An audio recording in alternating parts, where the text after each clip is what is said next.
Je dépense énormément d'argent et beaucoup plus que la grande majorité des Français. Si on regarde mes relevés de compte, si on regarde dans mon compte en banque, on a gestion du budget, ça s'appelle dans mon appli, on peut voir que la grande majorité du temps, je suis bien au-dessus de 1 000 € par mois. Là, si on regarde les derniers mois, je suis à 2 000 et quelques. Celui d'avant, je suis à 6 000 et quelques. Celui d'avant, je suis à 1 500. Je pourrais vous mettre des screens si vous ne croyez pas, mais en général, c'est pas non plus très intéressant pour moi de mentir. Puisque nous allons traiter dans cette vidéo justement de où va cet argent, pourquoi je dépense autant. Est-ce que je m'achète juste des sacs Gucci ou est-ce que je fais des investissements bien pensés? Bonjour à tous, on se retrouve pour une nouvelle vidéo. Donc moi c'est Meliodas, n'hésite pas à t'abonner si mon contenu te plaît et on va commencer à apporter un peu d'économie, d'investissement sur la chaîne. Ça va être progressif mais c'est quelque chose qui m'intéresse beaucoup et j'aimerais le partager avec vous.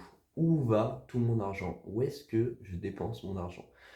Déjà, quelque chose d'assez basique, la nourriture. Je vis la plupart du temps seul et il faut bien que je mange, mais en général, ne vous inquiétez pas, je dépense qu'entre 100 et 200 € par mois en nourriture, parce que je mange des trucs relativement simples. Je fais mes courses au marché le week-end pour avoir des légumes, de la viande et du poisson.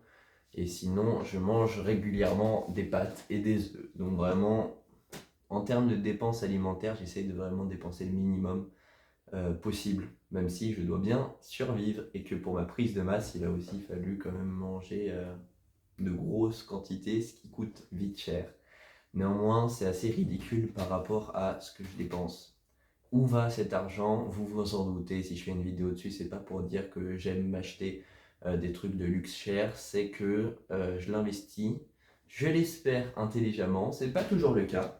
Bien évidemment, je suis pas parfait, donc il y a des investissements plus ou moins rentables. Et dans cette vidéo, on va traiter des trois parties principales, à savoir l'investissement matériel. Ensuite, on va traiter des investissements financiers, crypto, actions, etc. Et troisième, investissement dans mes projets. Dans une première partie, qu'est-ce que j'entends par investissement matériel? C'est tout simplement que si vous regardez autour de moi, vous ne pouvez pas voir, mais il y a des PC posés partout, il y a des cartons de composants partout, mon placard est rempli de composants de PC, parce que je monte des PC avec un ami qui s'appelle Sanakai Melio2, que vous connaissez bien, qui m'aide. Euh, Ça fait que je dépense 750 € à peu près pour monter un PC. Là j'ai une config justement, j'ai dû payer à peu près 800 € Ryzen 7 5800X 3D 3060 Ti. Le reste des composants ça ne vous intéresse probablement pas. Là j'ai une autre config que je vais vendre aussi, i5 13600K 3060. Et on a quand même 32 Go de RAM en DDR4. C'est une grosse config avec en plus on a la carte mère, c'est une B760M, je crois, mais je veux pas dire de bêtises. Alimentation 853 de sortie de Gold. Bref, je m'arrête.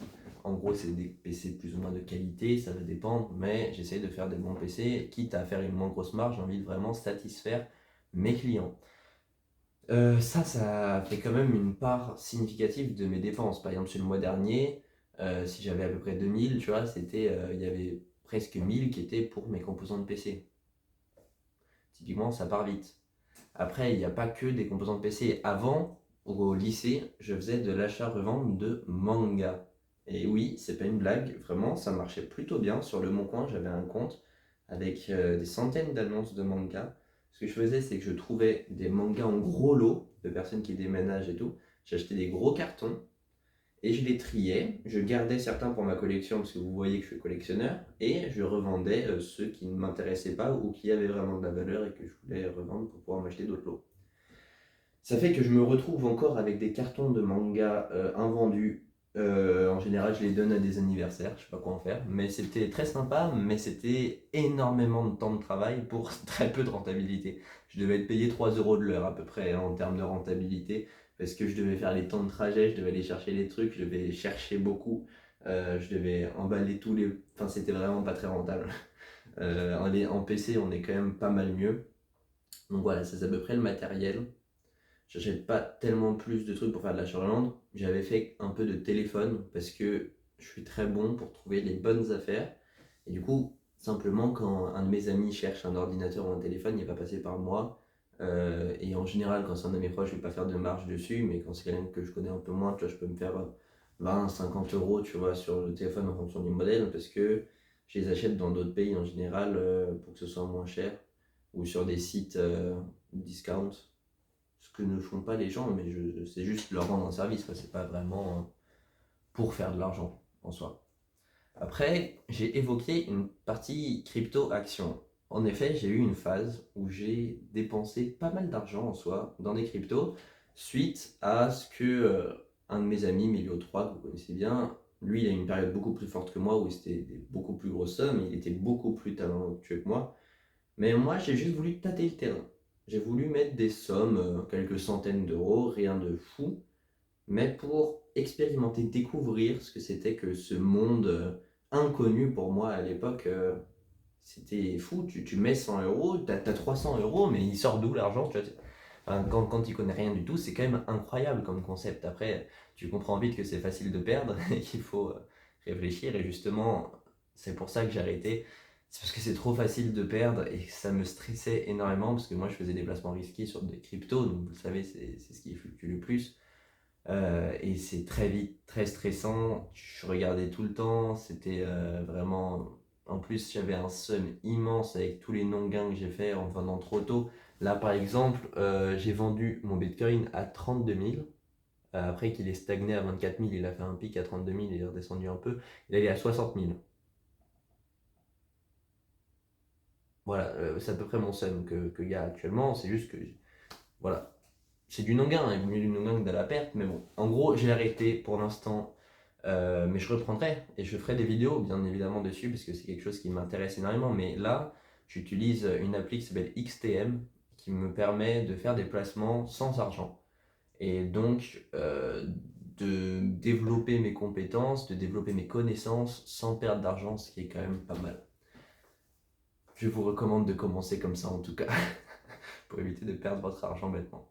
Et en troisième partie, vous l'aurez compris, je dépense pas mal d'argent dans mes projets. Bon, vous savez, j'ouvre mon entreprise, les moins 6 000 euros, les moins 7 000 euros, par exemple ce mois-ci je vais dépenser 7 000 euros, c'est pour mon entreprise. Parce que le dépôt de capital, typiquement, je vais mettre plus de 7 000 euros, donc tu vois, virement de 7 000 euros, bah, sur mon relevé de compte, c'est marqué moins 7 000, typiquement. Et des flux de 6 000 euros et tout, c'est quand j'ai dû récupérer de l'argent à droite à gauche pour mon dépôt de capital, tout simplement. Aussi, j'ai dû acheter des machines avant qui me seront remboursées par l'entreprise après. Donc, tu vois, tu as des moins 1 000 euros par-ci, moins 2 000 euros par-là. Ça augmente vraiment beaucoup les dépenses.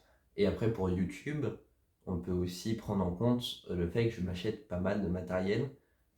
C'est des plus petites sommes hein, si tu compares à l'entreprise, mais cumulé, ça fait beaucoup. Le micro à 300 euros, la webcam à 150 euros, les écrans 200 euros, mon PC, bah, celui-là il valait 1000 euros, je l'ai vendu, là j'ai passé un PC à 1500. Tu vois, c'est toujours des dépenses assez grosses. Mes lights, mon fond vert, etc. Ma perche, mon téléphone. Enfin, tu vois, c'est des dépenses que j'aurais pas forcément fait parce que j'aurais pu avoir un téléphone à 100 euros, tu vois, si je faisais pas de vidéo YouTube. Là, j'ai un Z Flip 5, euh, puisque la qualité caméra et le fait que je puisse me voir en retour me faisait vraiment plaisir. Faire une vidéo sans 4K avec un téléphone, quoi, c'est quand même pas mal.